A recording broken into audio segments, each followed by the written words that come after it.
Bonjour.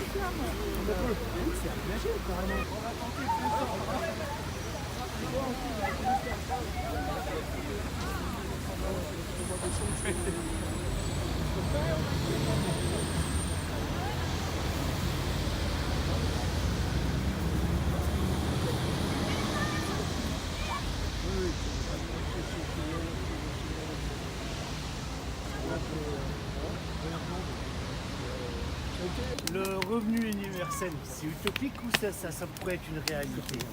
C'est faisable. Vous avez 4 heures? Non, ouais.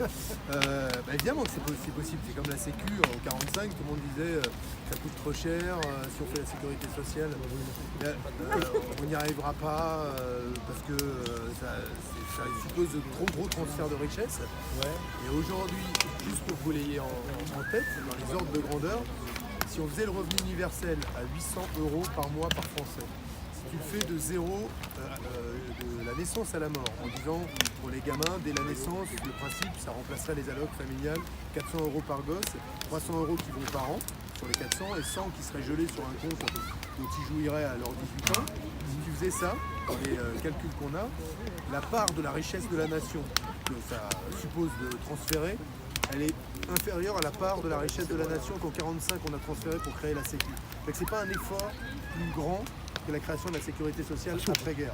Et après-guerre, tu n'avais pas une usine debout, tu avais les mecs qui revenaient du STO ou des camps de prisonniers, etc., etc. Ouais, mais à l'époque là, tout le monde s'est mis au travail aussi. Oui, alors après. Là, tout le monde s'est mis au travail. Alors, non, mais moi je dis pas que c'est pas lourd, hein. Tous les 30 glorieux. Oui, mais je dis pas que c'est pas lourd, mais tout le monde a pensé que c'était une incitation pour que les mecs qui veulent pas bosser bossent pas. Bon, soit, j'entends, parce que j'ai des critiques que je reçois, hein. Mais la réalité c'est que c'est 800 € qui viennent en plus du revenu de chacun. Le sujet, plus ça va, plus il y a des partisans de ça. Hein. On est de plus en plus nombreux à être favorables au revenu universel. C'est pas parce que. Alors, en gros, parce qu'il y a plein qui ne vivent pas correctement leur travail, déjà et nous, que tu as plein de contrats courts, précaires, etc. ennemis. Donc c'est aussi un complément de revenu pour vivre décemment. Ça se finance soit par l'impôt, évidemment, notamment l'impôt sur le capital. Alors moi, ce que j'avais évoqué, la taxe sur les robots. Mais la taxe sur les robots, c'est un truc simple, c'est qu'en fait, tu as Saint-Maclou en face. Si demain, tu as, prenons une grande surface, chez Auchan, chez Carrefour, etc., ils font toujours le même chiffre d'affaires, voire même ils ont des chiffres d'affaires à la hausse, avec moins en moins de gens qui travaillent. Ouais. Et quand tu remplaces une hôtesse de caisse par un portique, demain il y a d'abord tu as des magasins maintenant à Paris, je ne sais pas s'il y en a à Metz, ou pas, 100% automatisé en commerce. Donc si demain tu es avec ton caddie, tu passes sous un portique comme ils sont en train de l'expérimenter, comme dans les portiques de sécurité dans les aéroports, tu passes ton caddie dedans.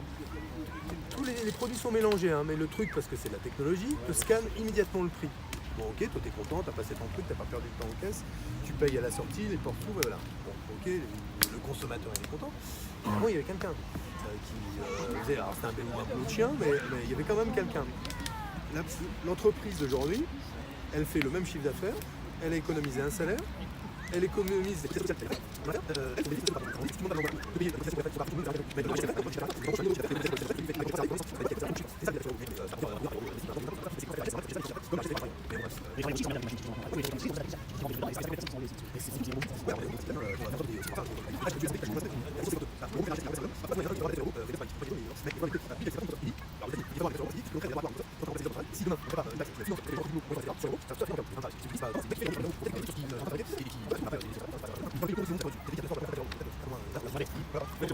Vous pouvez qu'on va tenir longtemps avec un système agricole comme ça, avec du glyphosate avant? Ah bah non.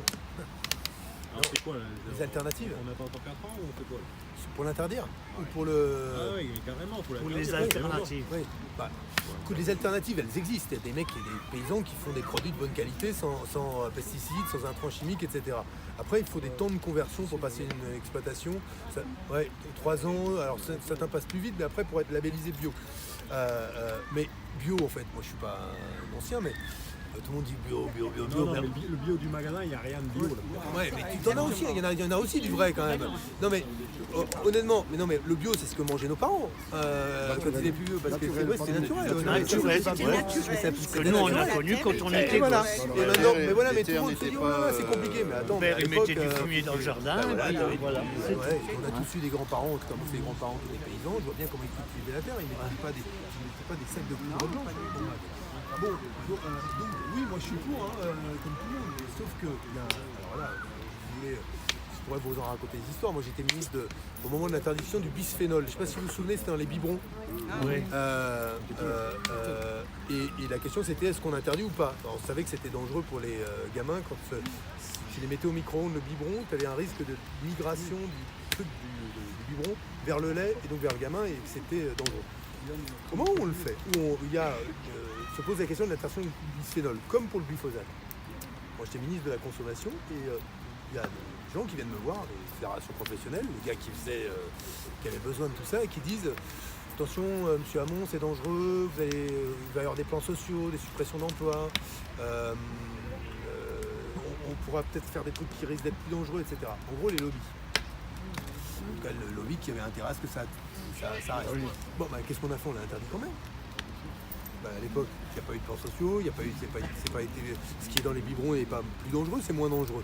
La question, en fait, quand on vous parle, moi je comprends, je vois bien ce que c'est, parce que j'en ai vu plein. En fait, les lobbies, le pouvoir des lobbies, dans l'absolu, il n'existe pas.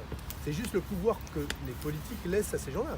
Si tu décides c'est non, parce qu'on t'a mandat de faire que tu interdis, c'est non. Eh ben parce que, oui, mais ça, c'est Parce que c'est beaucoup d'argent. mais eux, dans l'absolu, ils défendent leurs intérêts. Ils nous tuent, c'est des sous-merdes. Voilà, mais ils défendent leurs intérêts. La question, c'est pourquoi certains politiques, à un moment, décident de céder devant eux. Ça, moi, j'ai bien une idée, mais... Parce qu'ils ont des sous par-dessus.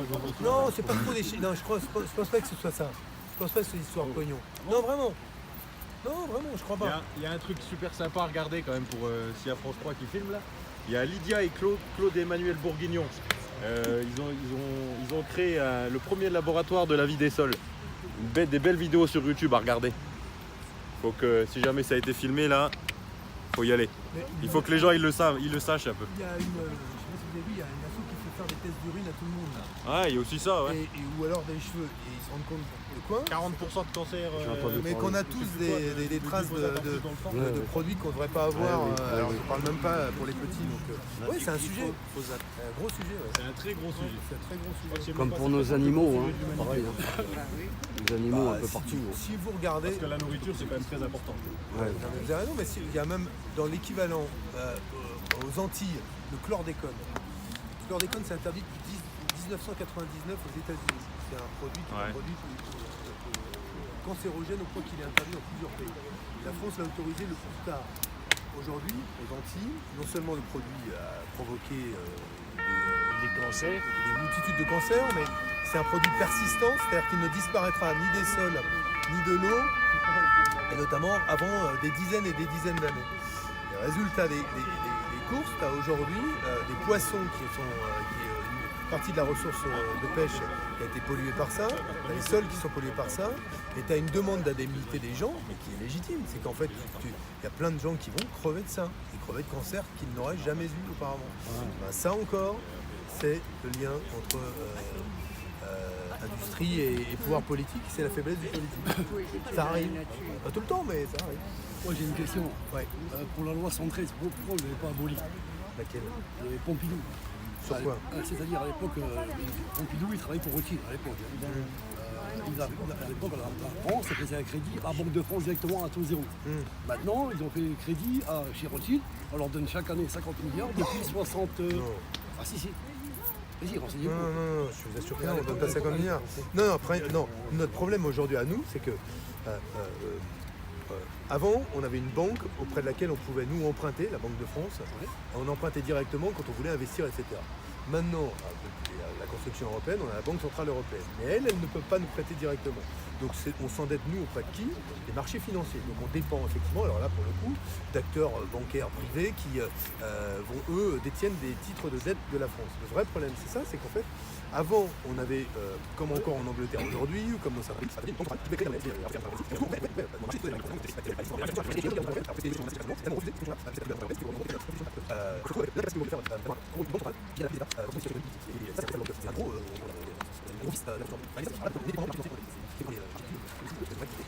Benoît, j'ai une question un peu plus terre à terre. ouais, mais c'est ça, c'est. Vous êtes venu rencontrer les Gilets jaunes, ça veut dire que vous les soutenez, vous les comprenez, et comment vous voyez l'issue? Comment je vois l'issue? Ben, comment est-ce que je comprends? Je veux dire, après, les gilets jaunes, c'est comme les citoyens français. Après, ça dépend avec qui tu discutes, t'es d'accord, t'es pas d'accord, etc. Non, ce que je trouve que il y a un truc qui me. Je veux dire, ce qu'on a essayé de faire, ce qu'on essaye de faire pour une réponse d'ailleurs. Je trouve que finalement, dans ce pays, avant les gilets jaunes, tu avais deux catégories pas d'invisibles, parce que les gens ne sont pas invisibles, de gens qu'on n'entendait pas. Quoi. Donc du coup, on était obligé de mettre un gilet fluo et du coup, c'est pas longtemps pour qu'on te voit, mais qu'on te voit et qu'on t'écoute.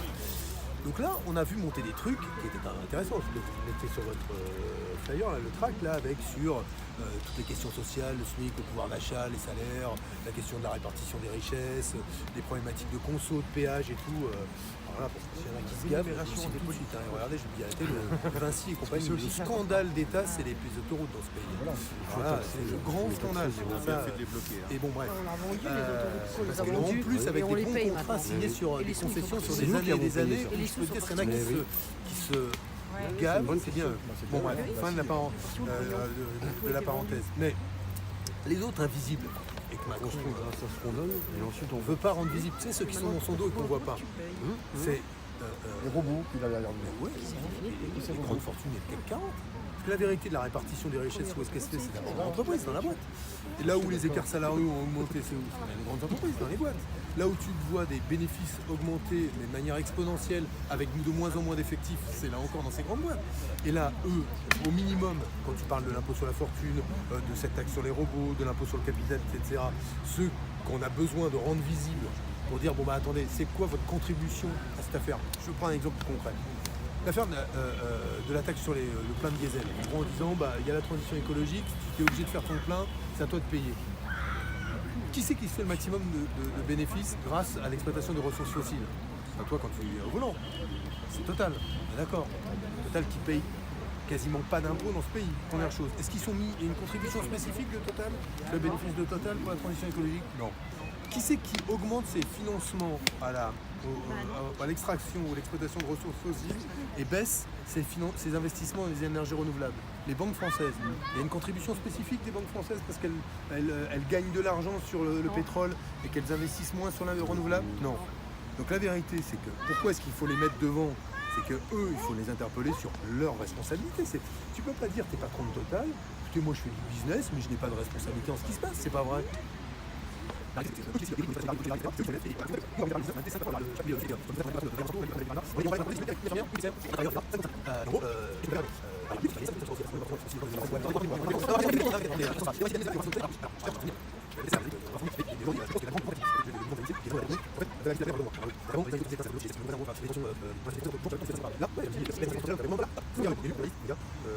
On nous fait devenir Parlons-en des médias. On n'est pas Parlons-en comme des ça, médias. Oui, mais là, il ne faut pas dire les médias, parce qu'en fait, Certains médias, Oui, c'est les médias, c'est pas la médias, télé.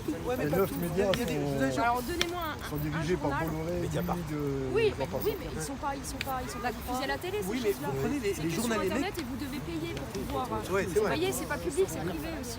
Bah ouais, mais BFM c'est privé aussi. Hein. Ouais. Non, alors même vous y avez Ouais, il y a accès, des journalistes. vous payez un abonnement, vous avez une box, vous Bien avez des sûr, machins. donc- Mediapart, oui, mais Ouais. la taxe télé, Ouais. qui a Alors, rien. vraiment. Mais ce que je veux dire, c'est que vous avez les. Bon, d'abord, il y a plein de médias indépendants, sinon il y a les réseaux sociaux, ce qu'il faut que maintenant on a l'info. Ouais, c'est ça que je voulais dire, indépendant. Mais si vous prenez les petits JRI, les journalistes qui viennent filmer de BFM, etc., eux, ils sont payés 500, au maximum 1300, 1400. Eux, c'est des vrais. Je veux dire, à la limite, ils posent la caméra, ils mettent le gilet, ils manifestent par rapport à leur situation. Après, qu'on peut reprocher, c'est le choix de ce qu'on montre. C'est pas eux qui choisissent ensuite ce qu'on va montrer dans leur reportage. Et eux, ils sont pas plus contents que vous des fois de la manière dont les images qu'ils ont filmées, de ce qu'ils vont raconter, et un petit peu coupé de façon à ce qu'on ne montre que, par exemple, que les violences. Il y a aussi autre chose, moi, qui me dérange, c'est au niveau de notre région d'ArcelorMittal. Ah oui, pardon, sur quoi? Comment ça finit? Ah ouais, mais ça, non mais ça, je suis pas devin. C'est une question bateau, mais... Comment ça va finir? Un pronostic, quoi. On dirait quand même que M. Castaner préconise la Comment on doit faire pour que ça finisse au mieux? Bien, pour que ça finisse bien. S'il ne veut pas toucher à la répartition des richesses, ça ne peut pas bien. En tout cas, à court terme. Et s'il ne touche pas, s'il n'y a pas d'argent frais, c'est-à-dire que s'il ne dit pas sur le gâteau, oui, mais même plus que l'ISF. Parce que l'ISF, c'est honnêtement, l'ISF, avec l'ISF, c'est 4 milliards. On te dit c'est pas assez, mais avec 4 milliards, tu règles le problème de l'hôpital public déjà. Donc ça serait déjà pas mal. Si le mouvement des Gilets jaunes permet de rétablir l'ISF vient financer l'hôpital public, au moins vous avez sauvé la vie en tout cas, vous améliorez la vie de dizaines de milliers de personnes. Directement, grâce à vous. Non, mais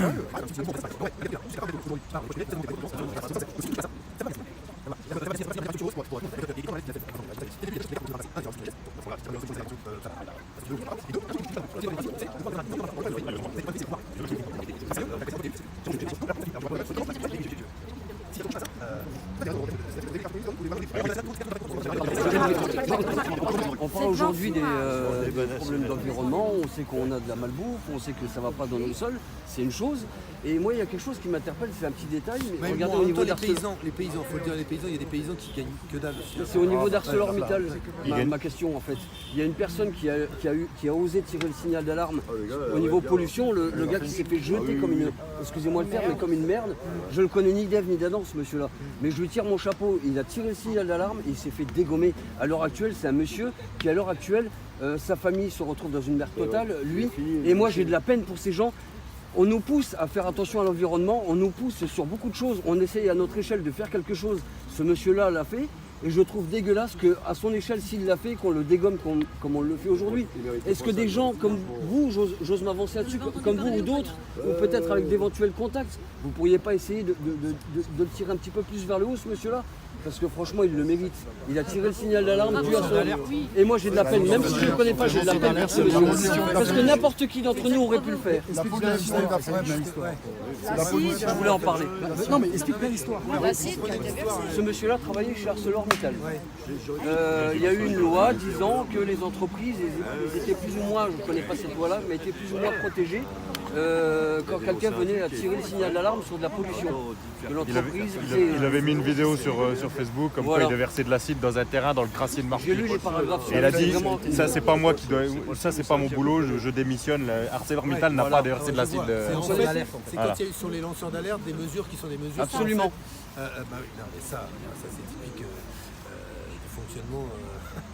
Ça pèse pas lourd moi, de l'acide dans le milieu. Un contact éventuel ou faire passer un message. On peut parler, mais ce que je fais, non mais c'est même pas ça, c'est que tous ces lanceurs d'alerte, il y a eu avant les types qui avaient révélé les scandales au Luxembourg, etc., Absolument, dans les banques. Donc le problème de ces mecs-là, c'est que des fois, pour révéler un scandale, ils sont obligés d'être en infraction avec la loi. Mais en même temps, ils vont nous révéler quelque chose qui, pour la société, est utile parce qu'ils vont apprendre qu'on est en danger, le cas échéant, ou qu'il y a des gens qui trichent, etc. Mais à la fin, ils sont les premiers punis parce qu'ils ont franchi. Non, mais ils sont les premiers punis. Et c'est là, ça c'est la loi. C'est pour ça que nous, on avait défendu le principe d'une loi, ce qu'on appelle de protection des lanceurs d'alerte. C'est à partir du moment où on a quelqu'un qui révèle un scandale qui est un scandale qui nous interpelle tous et qui concerne nos vies, mais que celui-là, pour le révéler, est obligé de franchir la ligne jaune. La question, c'est est-ce qu'on retient juste qu'il a franchi la ligne jaune et on le fout en prison? Et j'ai pas mes lunettes. Karim Ben Ali. Ce monsieur-là, oui. C'est écrit en gros là. Je suis un papy maintenant.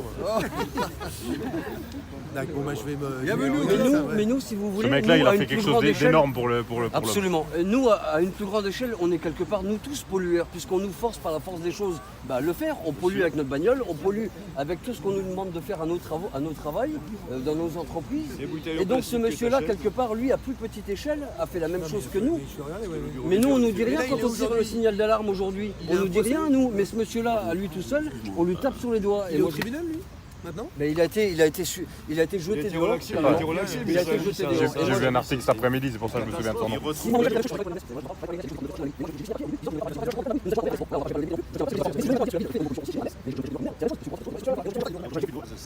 Voilà. C'est comme dans les maisons de retraite et les autres. Exactement. Voilà. On se tait, on la ferme. On le sait tous, hein, mais c'est vrai que c'est bon d'en parler quand même. Il y a les dames qui avaient fait un mouvement là, Oui. sur un EHPAD là, remarquable d'ailleurs. en Ouais, disant, bah, elle a morflé aujourd'hui, aussi. Ah bah, nos elle a conditions de arrêté travail- les sensibles. Elle a mangé. Voilà, oui, nos Elle a conditions de donné travail la sont dégueulasses. maltraitance. Et le Ouais. résultat. Mais vous voulez que je vous raconte, moi quand j'ai. Alors là encore, j'ai découvert sur les maisons de retraite, quand j'étais ministre de la Consommation, on a fait un truc sur les maisons de retraite, on a découvert qu'avant, c'était autorisé en France, une personne, un résident mourait le 6 du mois, admettons. On facturait à la famille la chambre jusqu'à la fin Oui, du mois. mais ça existe encore, hein, monsieur. Ah, maintenant, c'est interdit Bah, par la c'est loi. interdit, mais ça existe. Ah bah Non, putain, pas il faut dans me donner les les adresses. hein. Ah, Faut me dans donner les les adresses, dans les alors, parce que entreprises, là, en tout cas. c'est la loi. Dans les en- Ouais. Moi, mon Et entreprise, elle après- le fait encore. hein. Et donc, le 10, la chambre était réoccupée et elle était facturée aux nouveaux résidents, ce qui fait qu'il y avait un mort qui payait jusqu'à la fin du mois. Et donc, Il y a un nouveau qui arrive, 2 fois. Bah, à domicile, ça existe. Il faut qu'on ait tenu jusqu'au 2. Comme ça, il payait tout le mois. Dans ma société, quand la personne est présente pendant 8 jours, elle a encore obligé de payer. Alors, elle est- On dirait dire dans 8 jours. qu'on a 2 jours de ça. deux jours de Bah, il paye quand même pendant 8 jours. mais ça, c'est des trucs qu'il faut dire. Moi, quand on est Qu'est-ce que vous pensez de la répression dans les manifs? Quand on nous vole nos portables, nos caméras, nos protections ou quoi? Vous pensez quoi? Je pense que c'est très clair. Moi, je pense qu'à partir du moment où les forces de l'ordre ont aujourd'hui la responsabilité de maintenir l'ordre, quand elles passent la ligne, c'est-à-dire quand elles se livrent à des violences qui sont des violences en infraction avec la loi, c'est le pire exemple qu'on donne de la République. Aujourd'hui, il y a les Nations Unies, l'ONU, qui vient de montrer du doigt la France. Il était temps que quelqu'un Deuxième envoie les chose, Oui, non, mais- après, ouais, mais bon, c'est pas rien. Oui, c'est pas rien. Ouais, Oui. Avant, il y a eu le Conseil de l'Europe. Apparemment, ils Avant, il y a eu peuvent le pas Conseil trop de l'Europe. agir, quoi, à part le Auparavant, il y a dénoncer. eu le Parlement européen, d'ailleurs, qui a dénoncé l'utilisation des LBD à l'initiative de parlementaires européens, d'ailleurs, de mon mouvement, et le Parlement l'a voté. Donc, on a aujourd'hui des institutions internationales qui disent à la France, on vous a vu. Et moi, je vais vous dire, je sais bien comment ça se passe. En fait, les policiers, quand on leur donne l'ordre de faire, ils obéissent aux ordres. Mais c'est une décision politique. Le responsable de tout ça, c'est Christophe Castaner. Castaner, Oh, mais attends, mais il a on des le sait chefs. très bien. Édouard Philippe et Emmanuel Macron. Le choix aujourd'hui de dire le gilet jaune, bah, évidemment, il est très... Ah oui, c'est Macron. Oui, la base, c'est Macron. le chef et ses c'est subordonnés. La décision aujourd'hui de durcir, c'est une décision que politique. On pourrait parfaitement, les policiers savent parfaitement le faire. Avant, ils avaient ce qu'on appelait la doctrine du comment on appelle ça, du containment en anglais. On contient les gens, mais en gros, on n'y va pas pour taper. Au début, c'était même plutôt la méthode, la doctrine française, c'était celle-là. Donc on contient. C'est comme ça que à l'Arc de Triomphe, finalement, il y a assez peu de blessés. Pourquoi? Bon, alors après, le problème, c'est à l'Arc de Triomphe, les mecs qui explosent tout le C'est un temps. ça, symbole, voilà. forcément. Oui, voilà. Mais ils ont changé de doctrine là pour être plus dur, mais il y a un choix politique. Ouais. Et le fait, alors le pire pour moi, à mes yeux, c'est le discours qui consiste à dire à un type qui va manifester, si tu vas manifester, tu es solidaire et tu es complice plutôt Ah oui, de la violence. Oui, non, mais bon. Complice des casses. Voilà, moi, à ce Ouais, moment-là, voilà. CRS contre le j'ai retrait. fait des années de manif. Ils sont pas complices du tout. Non, mais- Non, mais ça s'appelle une restriction du droit fondamental à manifester. Donc c'est une atteinte aux libertés fondamentales. Benoît, si vous aviez été à l'Assemblée, vous auriez voté la loi anti-casseur? Jamais de la vie. Jamais de la vie. La loi anti-casseur, elle se retournera contre celui qui un jour, tu votes ça, un jour, je veux, parce que c'est pas une loi anti-casseur, c'est une loi anti-manifestation. On a toutes les armes aujourd'hui juridiques, sachez-le, pour lutter contre les violences. Les policiers peuvent interpeller, ils peuvent faire des prélèvements quand ils saisissent un type qui est un casseur, ils peuvent ensuite le retrouver, aller chez lui le lendemain matin, l'arrêter. Tout ça, ça existait avant de faire la loi anti-casseur. La loi anti-casseur aujourd'hui, elle donne un pouvoir administratif à un préfet d'empêcher quelqu'un de manifester. Ça veut dire que demain, il y a un pouvoir totalitaire qui arrive au pouvoir. Il n'a même pas besoin de faire une loi. On n'en est pas loin. Hein. Il l'a déjà fait. Il a cette la loi. On n'est pas loin. C'est tout du pas Non, mais ce que je pas veux dire, béni c'est pour la Marine Le qu'aujourd'hui, il n'y a Pen. rien qui. C'est tout du pas Sachez- béni pour la Marine Le Pen. Tout ça, c'est du pas béni. D'accord, mais.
J'attends toujours la question qu'on vous a posée sur le HBD. Tout le monde comprenne. Les HBD, les grenades de désencerclement. Même se faire fouiller les masques. Moi je pense que moi je suis pour que manifester.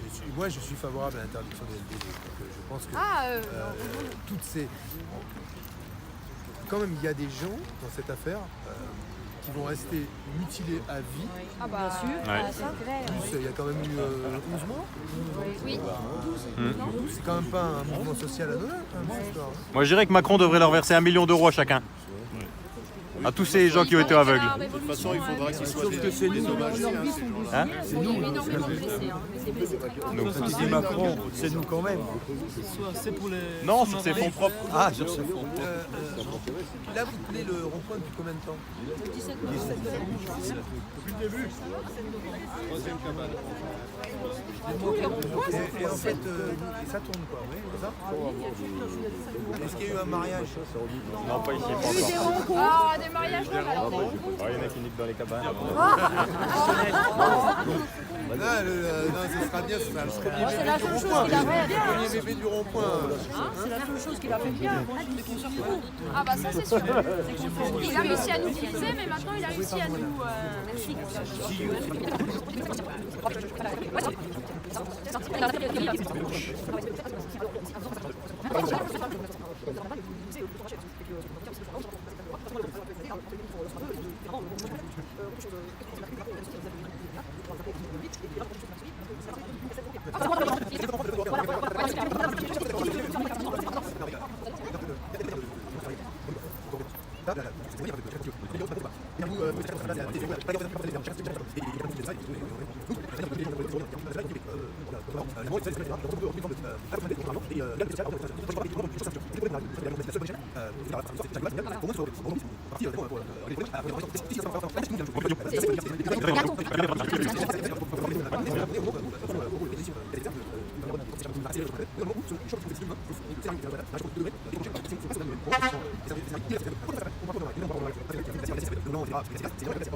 Il y a deux manières de se faire la guerre entre nous, quoi, entre Européens.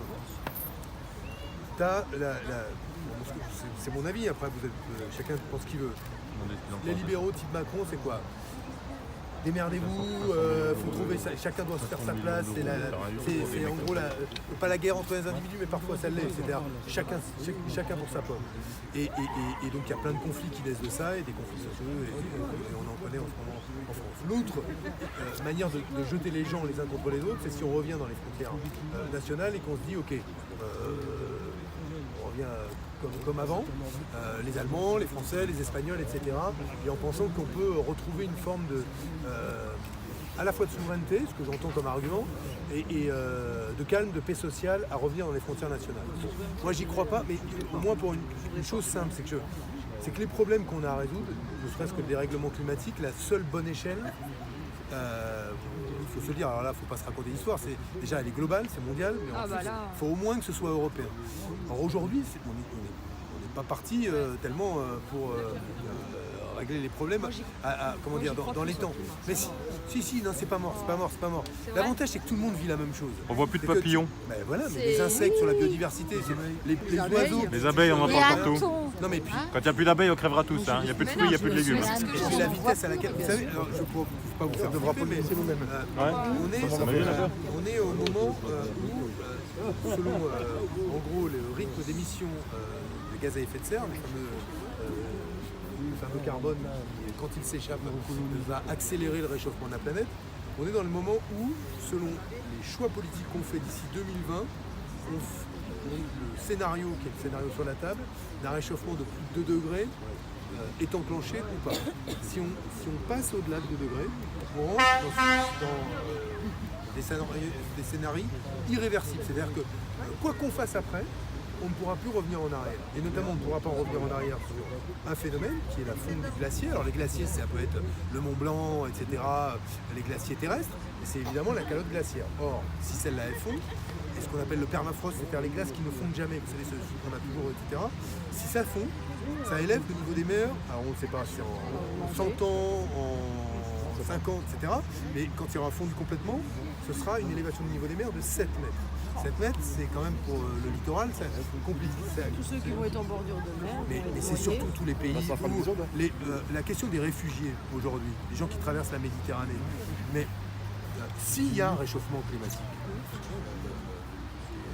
aujourd'hui le phénomène, la crise humanitaire à laquelle on est confronté, mais elle sera 10, 20, 50 fois plus important. Oubliez là on est tous en train de se dire oui, il y a des Syriens qui viennent à cause des conflits en Syrie, des Libyens, des Soudanais, des Érythréens, des gens d'Afrique subsaharienne. Oui, il y en a qui viennent, mais dans des proportions qui seront, à raison de la démographie en Afrique et à raison du réchauffement climatique, on estime que le réchauffement climatique va produire des migrations, alors ce ne sera pas vers l'Europe, ça peut être d'un pays africain à un autre, mais des migrations de déplacer 400 millions de personnes. C'est pas 80 000, hein, c'est pas 100 000, c'est pas 1 million, 400 millions. Donc... Ouais, mais s'ils arrêtaient de bombarder en Afrique, peut-être qu'il y aurait moins de monde qui remonterait ici. Ouais, mais je pense que la question du réchauffement...